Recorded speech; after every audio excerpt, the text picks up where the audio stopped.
Archbishop Fulton Sheen was born 75 years ago in El Paso, Illinois, and became a priest in the Catholic Church just after the First World War. He is considered by almost everybody a great enigma. Those who like to disparage his evangelism have a difficult time accounting for his extraordinary academic record. Those who claim him as a conservative are continually amazed at his positions in behalf of statist welfarism.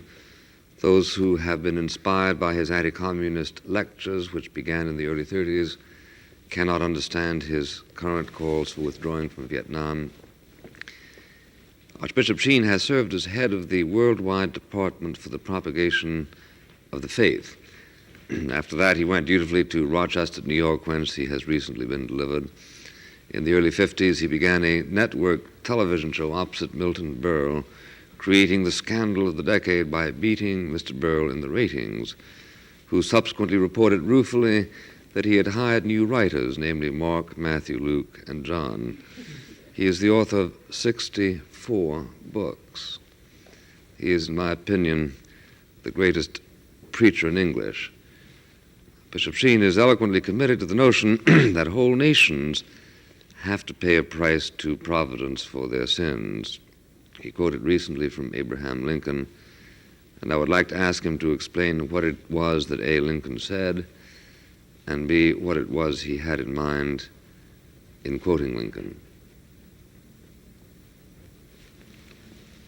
Was it Lincoln's statement that he never feared that America would perish from without, but that he feared that it would perish from within? That was a Lincoln statement. It wasn't the one that you quoted. I have it here if you want to refresh your memory, although I was under the impression that you never needed to have your memory refreshed. Oh, yes, I do. No, that's not the one that I thought. When did I quote this? In 1967. Oh, yes. When I was talking about Vietnam. Yes. Well, what Lincoln said was that the awful calamity of civil war which now desolates the land may be but a punishment inflicted upon us for our presumptuous sins to the needful end of our national reformation as a whole people. Or rather, he asked that question and then answered it by saying, intoxicated with unbroken success, we have become too self-sufficient to feel the necessity of redeeming and preserving grace, too proud to pray to the God that made us. It behooves us then to humble ourselves before the offended power, to confess our national sins, and to pray for clemency and forgiveness.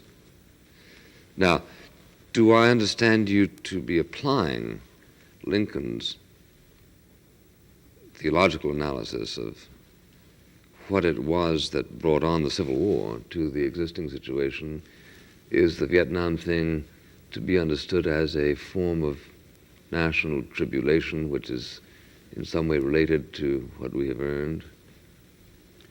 No, Mr. Buckley, I did not mean to imply that. I merely meant to imply that there is a moral order and that there is such a thing as retribution. Nations have very much gotten away from that. Primitive people still retain it, but I certainly did not wish to say that it applied to the Vietnam War.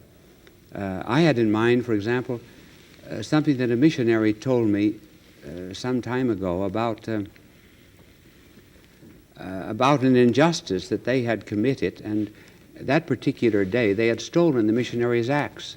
And that particular day measles broke out in the camp. And simultaneously, someone had sent a plane above the camp of the cannibals to see what had happened to the missionary. And they said, that's the evil spirit that sent us these red blotches because we stole the missionary's axe. So these primitive peoples had a sense of retribution. I was saying that Lincoln also had a sense of retribution, but I did not mean to apply it necessarily to the Vietnam War, except every kind of war is a kind of a retribution upon a people. Can that be understood in an extra theological context? Almost in a physical context. For every action is a contrary and equal reaction, yes. Well, could it be, as some might argue, that a failure to prosecute the war in Vietnam might earn us a very considerable and more formidable retribution in the future. No, I would not mean to imply that. I know you wouldn't. No, because I certainly But how would you not handle people who did? Well, first of all, this is a peculiar kind of war in which there was not really a great prosecution of the war. How different it was from World War II. What characterized this war, and here America must be very much credited, was restraint. Here we are, one of the great powers of the world. We take on an insignificant power. As far as explosiveness and so forth is concerned, we had far more than the enemy. Maybe the greatness of a man is often to be judged by his restraint of power. That was the great wonder of Christ, that having divine power, he used so little of it. And so America shows and has shown great restraint in this war.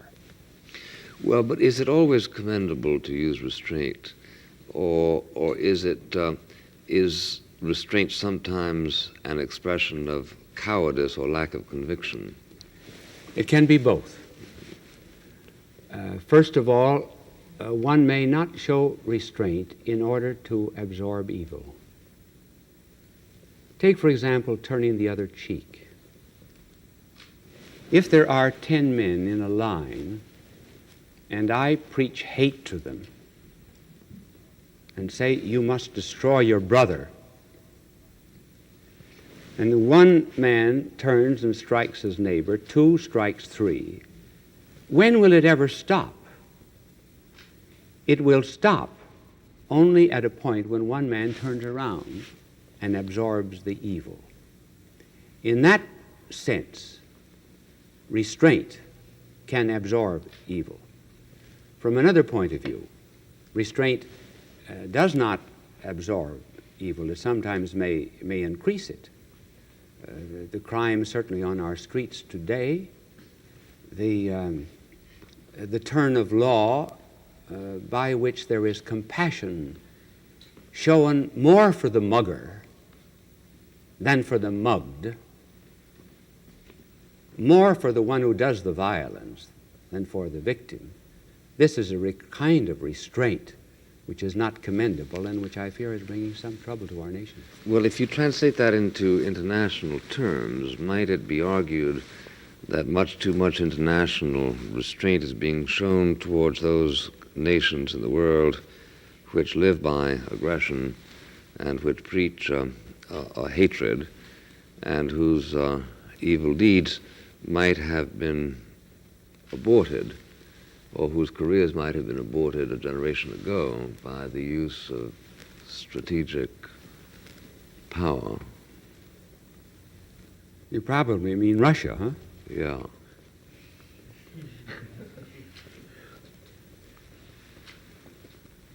No, I think that restraint is here commendable because I am afraid that any show of force would have brought retaliation, and it could very conceivably be the last war. But what when they were not in a position to retaliate effectively? I'm asking a very serious question, namely, is it a part of the Christian obligation in international terms to exert oneself when one can do so without bringing on apocalypse? If it is predictable to reasonable men of active conscience that to do so at that moment will be to spare the world an ordeal tomorrow. For instance, a preemptive strike against Hitler in 1938 is now something that almost everybody wishes we had done, including you? Yes. Why then not say a preemptive strike against the Soviet Union in 1949? Well, now we're taking back the mentality of 1970 to 1949. And when we go back to that mentality, Russia was considered a democracy. Russia was considered on our side. I can remember once giving a lecture in Youngstown, Ohio, on the fact that Russia was going to take over Eastern Europe. And some very high important person said, "How dare you say that? This day is past. We live in a democracy." And in the 1949, that's what we were thinking about. I think, Archbishop Sheen, that you're a little bit, a few years off, aren't you? Fulton, yes, Missouri. 36, Fulton, right. Missouri was 46 yes. when the Cold War was declared. Right. And even the Democratic president had recognized it by 1949, indeed rather dramatically, with the Truman Doctrine and so on. So whereas I think it is true that the illusions you identify were widely shared in 1945, 44, 45, yeah. 46, by 1949, the animosity of Stalin was pretty plain spoken. Yes, but I cannot look back and feel that we should have resorted to violence in those days. I think we would have brought a greater apocalypse upon the world. But you can, as regards 1938. Yes, hypothetically, 1938.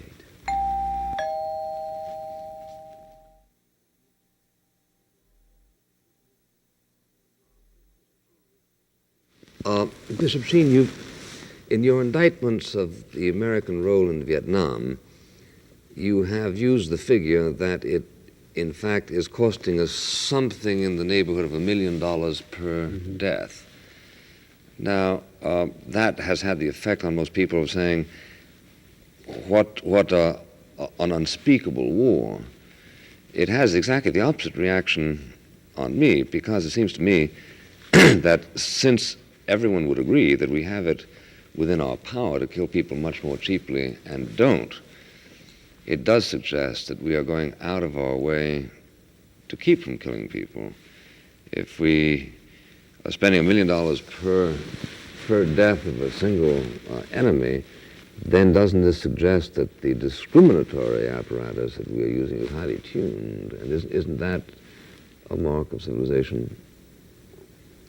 First of all, what I said, that it was costing $1 million a day. If there were 24 men, $1 million an hour, if there were 24 men killed in a day, then it would be $1 million a day. That was the statistic. Which is not far off. Which is not far off. Yes. Actually, it's probably it's in the neighborhood of 250, yes. 300 people a week. Now, how are you going to turn that? Well, what I'm saying is, if we wanted to kill more people, we could do so much more cheaply by Dresden-type bombings. Our reluctance to do so, our failure to do so, it seems to me, in terms of moral arithmetic, is praiseworthy. And under the circumstances, I have never understood the use of the high ratio of dollars per death as an argument pointing to the immorality of the war, but to the contrary. Yes. It was not so much to point just to the immorality of this war, but rather to the immorality of war itself. What I was doing was to go back to figures that had been gathered by some historian about how much it cost to kill a man in different wars. For example, it is estimated that it cost Julius Caesar 75 cents a man. In World War I, it cost something like 20,000. In World War II, it cost 200,000. Then I adduced the figure that it cost $1 million an hour in Vietnam. I was not speaking about moral arithmetic. I was just speaking about the terrific economic burden that is thrust upon mankind in virtue of fighting.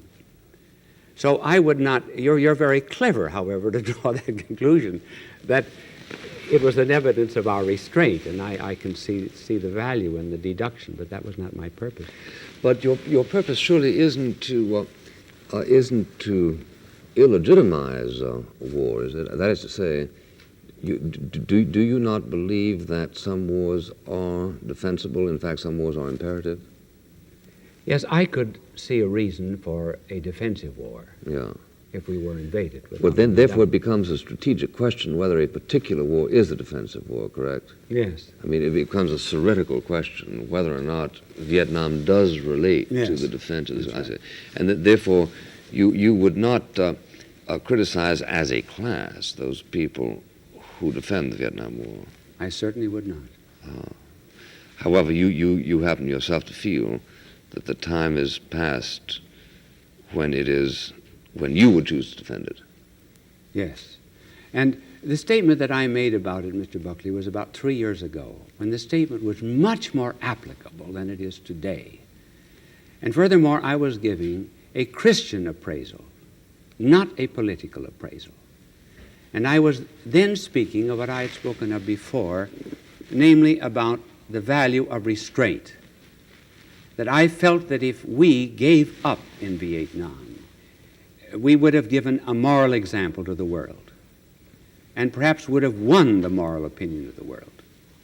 3 years later, it's impossible to do it. But we are withdrawing, and we're withdrawing to now at a time when it makes it possible for the world to conclude that we've lost our first war.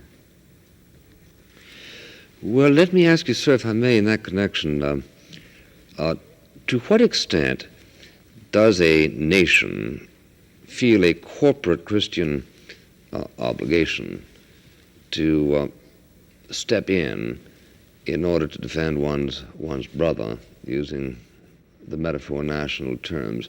Suppose I put it this way. We suffer in America, I think it is accurate to say, some kind of a trauma as a result of our failure to go to the help of the Jewish people in Germany, who, as a result of our defective reflexes, were practically wiped out as a people. Now, it seems to me that two things are plain from that experience. One, that we cannot bring them back to life. And two, that the purpose of reminding ourselves about Buchenwald and the rest of it was to keep the conscience from going to sleep again. Now, if there is evidence that a genocide is continuing in other parts of the world, is this something concerning which we ought to be more active? Ralph Harcourt writes a very successful play in Broadway which criticizes Pope Pius XII for his delinquency, I think historically inaccurate, in not moving faster to mobilize sentiment in behalf of a rescue mission to the Jewish people in Germany. Now, will somebody be writing a play about us or about the present Pope for failure to mobilize sentiment to rescue, for instance, the Christians who are being exterminated in China? Yes, but given genocide, given the extinction of Christians in China and in northern Vietnam, 1.25 million of them brought down to the south, expelled, is war the only means? Are there not other means? One, of course, is dialogue, which is not always successful. But I wonder if we, for example, did not begin to spend more of our money in helping people, maybe indirectly. We are 7th in the world in helping the poor of other nations. We are the richest nation in the world. We are only 6% of the world's population. We control 46% of the world's goods. Would it not be better if, instead of all of this money spent on armaments, if we didn't come to the rescue of the people of China, northern Vietnam, the Catholics there, and the Jewish victims, in some other way than by war? I wonder if war today is not outlawed. Well, I think that that's a point that an awful lot of very active people worry about almost full time. But before we press that question, wouldn't it make sense to acknowledge that America understands itself to be helping people by using as much money as America does on armaments? For instance, to what extent does one value freedom? Now, a lot of people we know value freedom even above life because people are constantly dying in behalf of freedom. In fact, the $80 billion that we spend can be interpreted as an act of international philanthropy, since we are providing a shield not only for ourselves, but for instance for Western Europe, for Canada, for Latin America, and therefore isn't that a form of philanthropy? Here would be another way to put it. If you were, let's say, an Italian, would you prefer that America continue to spend as much money as America is spending on armaments, or spend less on that and more on direct relief? For Italians, I should think that this would depend on the extent to which you understood the strategical situation, and that you might very responsibly get down on your knees at night and thank the American people for accepting a great military burden which has direct philanthropic consequences. I do not wish to argue against that because I do not know all of the facts. But at the same time, I am mindful of the Maginot Line, where a tremendous military defense was built up, which proved, from a military point of view, totally ineffective. And I believe, therefore, that the social approach, just think if we spent the same amount of money that we're spending on armaments today to help the world, how much better we would be, how much better the world would be. Well, I think it would be much worse, because the barbarians would be in complete control. Do you think that the people are better off in China because we didn't resist them, even though we had an opportunity to do so 20 years ago? It seems to me plain that most of the misery of the world is the result not of natural conditions, but is the result of the active operations of governments which are administered by men. It took government to translate Buchenwald into Mein Kampf into Buchenwald.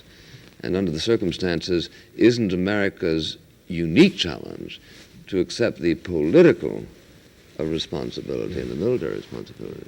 Yes, now, I concede you have a point here, and a very good one.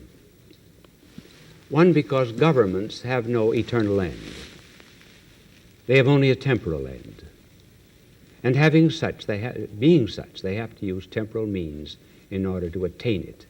We simply cannot apply ideal social goods and Christian principles, Christians that have eternal ends, to the temporal ends of government. And I certainly would not want to be pushed into the corner of saying that there should be no preparedness, any more than I would say we shouldn't have a lock on the front door. But it's simply a matter of balance. Yes. And you think that there is an imbalance in the existing situation? Yes, I do. But isn't that caused rather by the Soviet Union than by us? I mean, are we redundantly protective? Do we have too many locks on the door?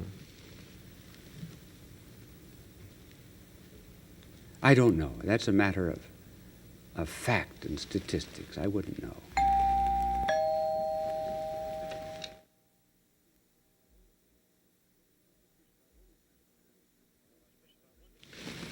Archbishop, I wonder if I could ask you to comment on something which fascinates a lot of people, non-Catholics, for instance, and distresses a lot of people, Catholics, for instance, which is the apparent erosion of faith. I saw recently a statistic that the church-going population of America has declined from 49% to 43% in the past 10 years, but that whereas the Protestant slide has been about 15%, the Catholic slide has been more substantial. Now, I know there are those who wonder whether this is simply that we're all being manipulated by the zeitgeist, or whether there is a causal relationship between the erosion of faith and the ecumenism of the Vatican Council. No, I should not say that ecumenism was the cause of the erosion. Certainly the zeitgeist is partly the cause, and very much the cause. From one point of view, Mr. Buckley, there probably was never before as much faith as there is today. Now, I'm putting faith in quotation marks. When God is disposed of, the gods arise. Faith today is taking the form of superstition. We have 2,200 newspapers, I believe, daily newspapers in the United States. 1,700 of them carry astrological columns. Was there ever such faith before in the stars as there is now? And as Shakespeare said, think of the new faiths that are arising without any basis of credibility. As Shakespeare says, what damned error but some sober brow will bless it and approve it with a text. And so, on the one side, faith, without quotes, is indeed declining, partly on account of the zeitgeist. And on the other hand, it is increasing. The gods are multiplying. We have almost polytheism instead of monotheism. Well, could it be, though, that the singular attraction of the Catholic Church over the years, namely its dogmatic constancy, has now been so diluted as to cease to be singularly appealing to those people who were looking for a transcendent mooring and had, over a period of centuries, found it in the Catholic Church in a way that they were able to justify rationally? Is this something that was surrendered during the 60s as a result of the ecumenical passions? I will arrive at your conclusion from a different premise. It's an old trick. No, but it's just really almost to supplement it. The Church and Christianity has pretty much had a kind of a monopoly about God, and particularly the supernatural. It aggrandized to itself this divine order and kept the natural order outside. So our distinction between the two was quite rigid and severe. With the result that the natural order, the political, social order, had to find its own deities, develop its own religions, a naturalism, a humanism, an existentialism, scientism, pietism, whatever you please. At the Vatican Council, which I attended, one did not find any discussion of that rigid distinction between the supernatural and the natural order. In other words, we are today paying a price for a kind of a monopolistic theological capitalism.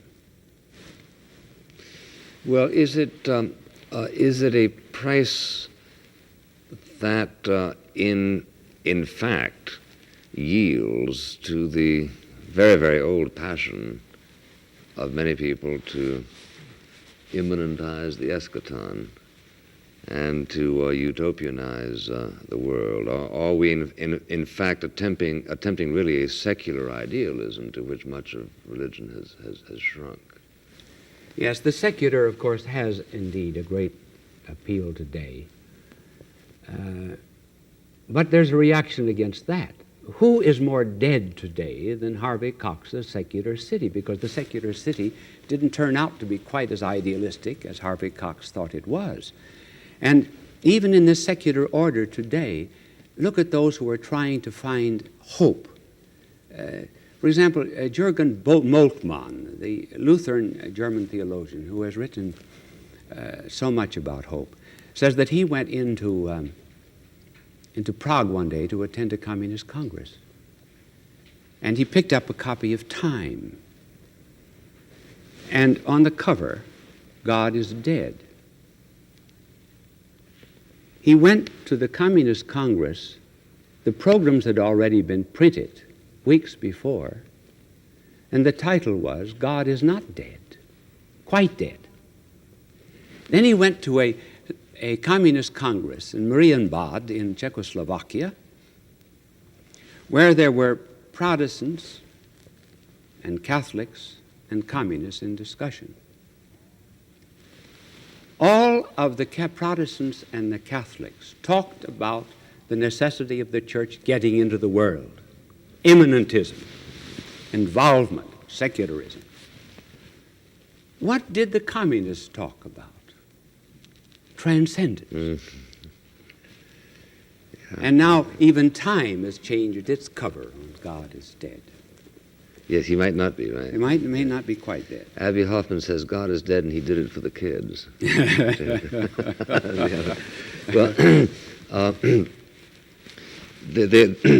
there are those who do wonder about the apparently infinite capacity of the Catholic Church to coexist with heresy, or as a matter of fact, apostasy. Francis McMahon, the theologian, has referred to imminent apostates. His point being that, incidentally, I should say that he's a very liberal theologian and has been over the years identified with what one calls left-wing causes, but all of a sudden he has become Mr. Orthodoxy, and he says that the Pope ought to affirm Catholic dogma by excluding people from the church, by excommunicating them, who in fact plainly refuse to subscribe to the basic articles of faith. And there is a considerable question why that in fact doesn't happen, or is this an expression of charity in mid-century mode? It's too bad that he didn't read the parable about the cockle and the wheat. Remind us what that says. Well, the wheat was sown by the farmer, and during the night the enemy came and sowed the cockle. And it was suggested that the cockle be torn up. And the Lord said, no, you will also destroy the wheat. Let both grow until the harvest.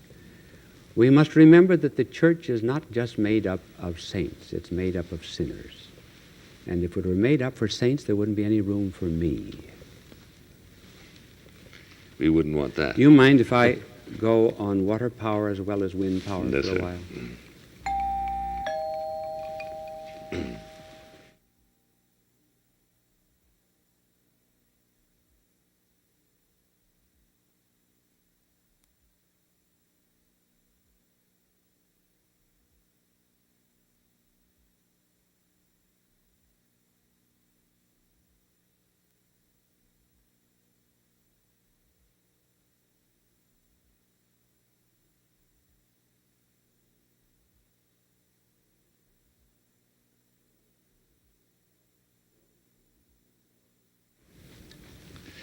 Well, do I understand that the situation today is different, Archbishop, from what it was during those other periods in religious history when it was thought that the act of excommunication was actually an affirmation of Christian solidarity, which was strategically necessary and even strategically kind? Is the situation different now from when, let us say, the Manichaeans were excommunicated? Yes. I mean, apart from the obvious differences. Remember, excommunication holds only for those who have the faith. Mm-hmm. It does not hold for those who have not. Remember how many appealed to Pius XII to have him excommunicate Hitler. What good would it do to excommunicate Hitler? So we're living in entirely different times today. No, but Hitler never pretended to be a Catholic. No. Well, that's precisely what I'm saying, that you cannot use excommunication with those that have not the faith. No, but I'm talking about people who do pretend to be Catholics. For instance, the gang who runs the National Catholic Reporter, incidentally, an organization which I sponsored when it was founded. But in any case, I should think that they couldn't get past the second phrase of the Apostles' Creed without gagging. And the question is, who runs this joint, they or the Pope? And I should think that a pretty good argument for salvaging any meaning at all of Christianity is to insist that there is a distinction between, let's say, Mao Zedong and yourself. And that if Mao Zedong claims to be a Catholic, there's got to be somebody around who says, no, he isn't. Does that follow? Yes. Now, what conclusion are you going to draw? Well, I'm asking you why the present Pope doesn't excommunicate anybody. We excommunicated a couple of people who refused integration down South Carolina, come think of it, or New Orleans. They were suspended, yes. They're excommunicated. Were they? I know because he told me. Leander Perez told me he was excommunicated. Incidentally, you'd be glad to know that he sneaked away to Mississippi to go to church on Sunday. Yes, I know that. Which is nice. But my point is that why in mid-20th century is the act of excommunication not invoked, whereas it has been invoked throughout history. Tyrrell was excommunicated for far lesser offenses than are recited every day in Commonweal magazine. Right. And I'm asking you to explain that to me. Well, again, it's a change of the spirit of the times. I think the church has become much more patient and kind. It's more related to the world than it was then. The church was very much locked up in itself. After all, what the Vatican Council did was to relate us to the world. First of all, in the Vatican Council, the world came into the church, and the church went out to the world. But did it? Yes. Well, then why doesn't it follow that more people welcomed it? That more people go to church, more people take vocation and study to become priests and nuns? It's going to take a long time for the yeast to work through the dough. But there was for example, at Vatican Council I, there was not one single bishop from Asia or Africa in 1870. Not one. In the Vatican Council II, 61% of the bishops were from Americas, Asia, and Africa. So that the church has become much more related to the world. Being related to the world, I think, has become much more compassionate of sinners. And I would say that perhaps that is the spirit that has changed us from the rigidity of excommunication to the patient bearing of offenses. Well, would you describe to me an excommunicable offense? I would say willful and deliberate desecration of the Blessed Sacrament, the breaking of the seal of confession. Well, this would, of course, apply to a priest. That's right. But for a layman?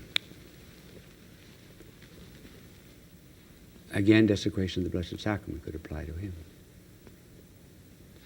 And is it possible to desecrate the Blessed Sacrament by, let us say, participating in a black mass? That would depend upon the degree of participation and the degree of proof. It's going to be very difficult to prove any participation in the black mass.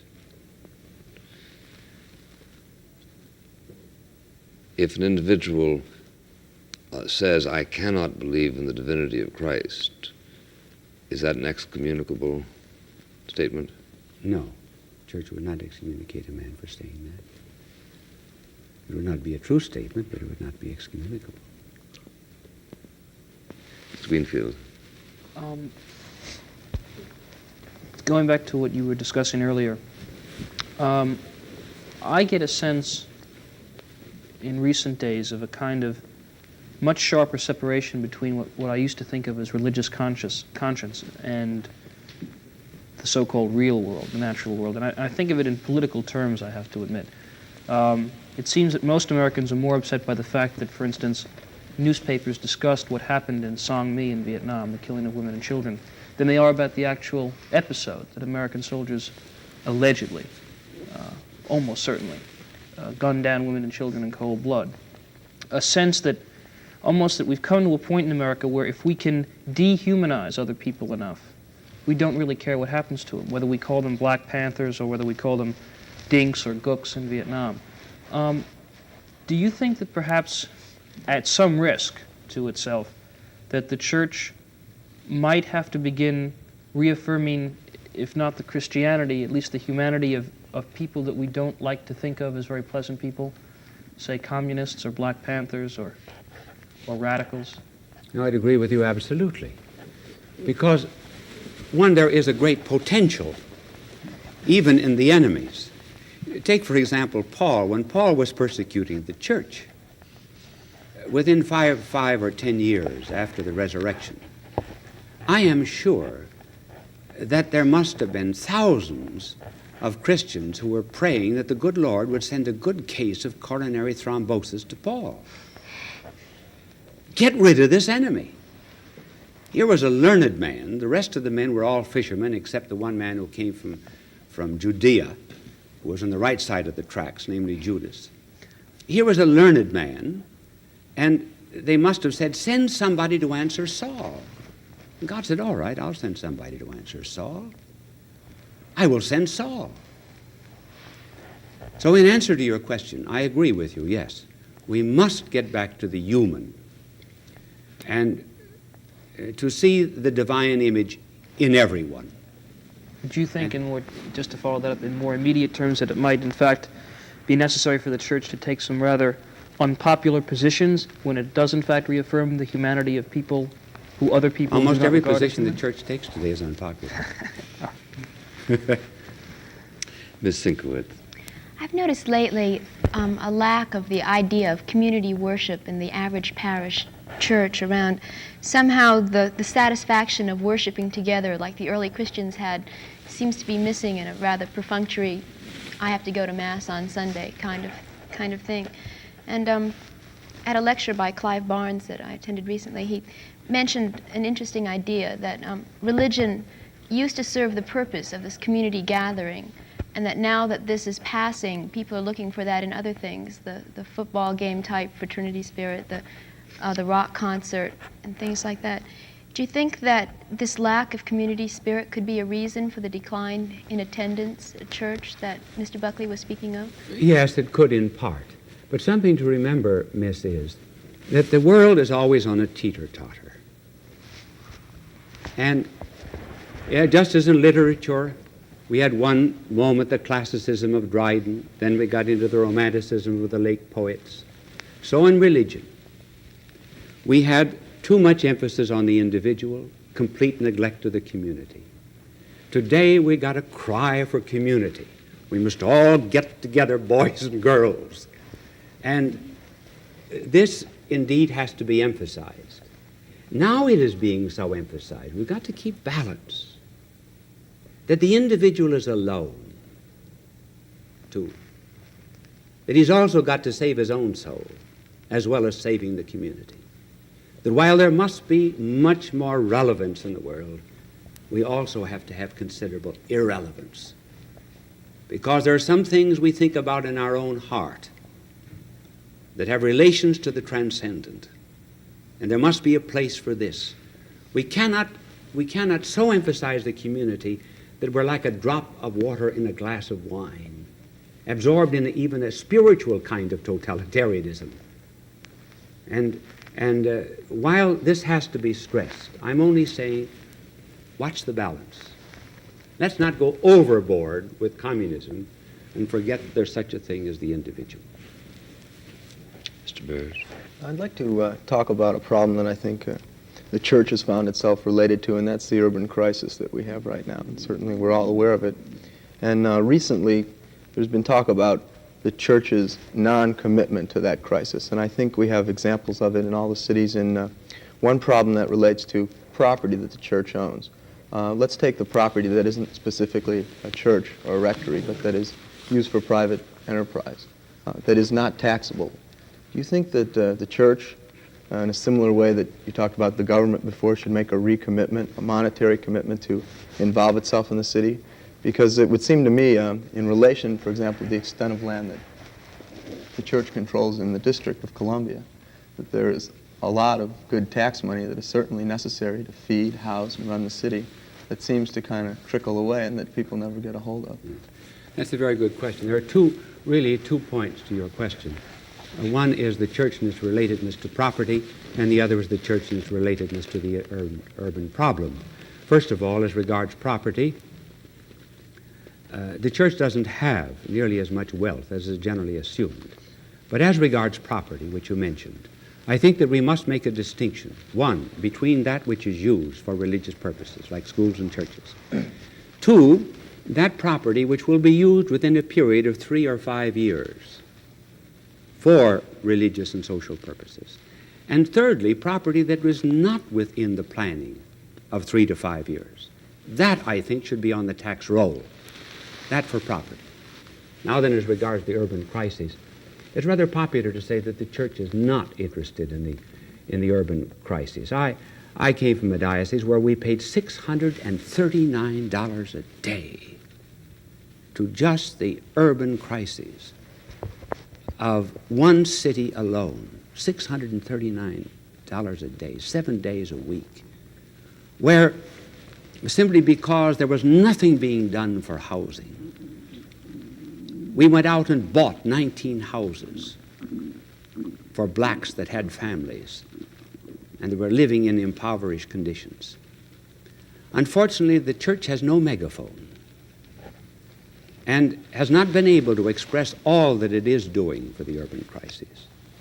And then it's not to be forgotten that in one place there was an attempt to give away a church and a school and everything else in order to start housing for the poor, and the poor man was knocked on the head, whoever he was.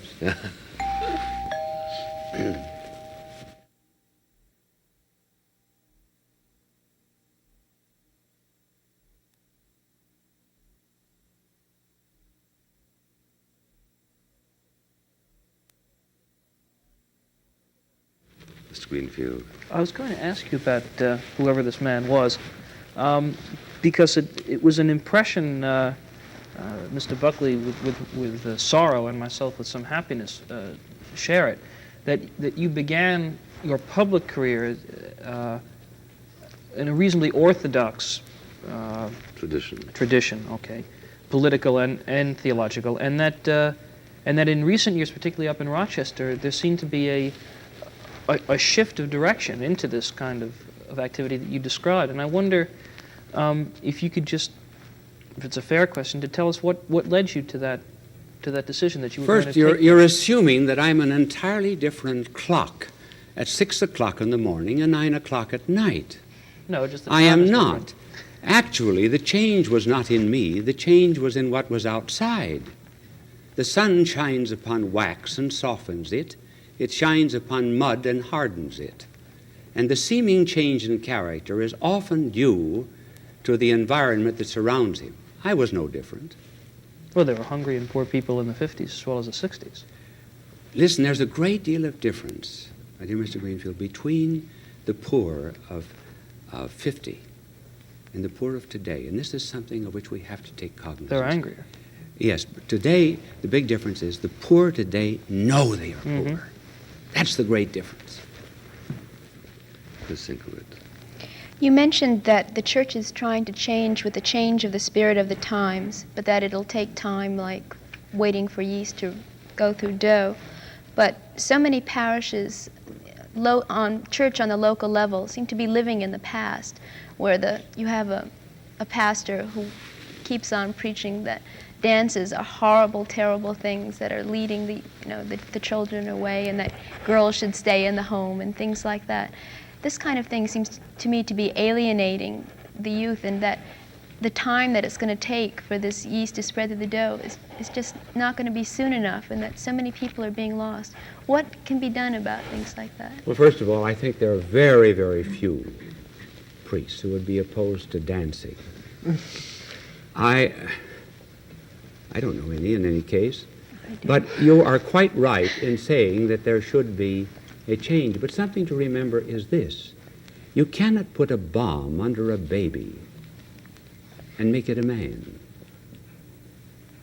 There is the seed, and then there is the nourishment. All great permanent changes, most great permanent changes that involve life demand time.